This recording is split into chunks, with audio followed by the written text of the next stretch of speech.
सोलापूर महानगरपालिकेच्या वतीने दिवाळी निमित्त शहरातील विविध ठिकाणी स्वच्छतेचे विशेष अभियान राबवण्यात आले। दिवाळीच्या पार्श्वभूमीवर मधला मारुती चौक, कोंतम चौक, 70 फूट रोड, रेल्वे स्टेशन परिसर आदी ठिकाणी मोठ्या प्रमाणात स्टॉल्स उभारण्यात आले। या ठिकाणी सणानंतर मोठ्या प्रमाणात कचरा साचल्याने नागरिकांच्या सोयीसाठी महानगरपालिकेच्या स्वच्छता विभागामार्फत आज सकाळपासूनच या सर्व भागांमध्ये कचरा संकलनाचे काम हाती घेण्यात आले।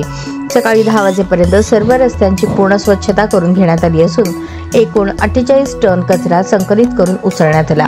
या उपक्रमात घनकचरा विभागाचे सहाय्यक आयुक्त शशिकांत भोसले यांच्या अधिपत्याखाली मुख्य सफाई अधीक्षक नागनाथ बिराजदार, मुख्य आरोग्य निरीक्षक, सफाई कर्मचारी तसेच यंत्रणा यांनी मनापासून सहभाग नोंदवला।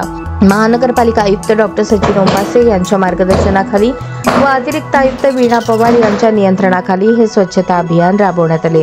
आयुक्त डॉक्टर ओंबासे यांनी नागरिकांना आवाहन केले आहे की दिवाळीनंतर निर्माण होणारा कचरा रस्त्यावर न टाकता निर्धारित ठिकाणी देऊन स्वच्छतेस सहकार्य करावे। सणाचा आनंद घेत असताना स्वच्छ सोलापूर घडवण्यात प्रत्येक नागरिकाने हातभार लावावा असेही त्यांनी सांगितले।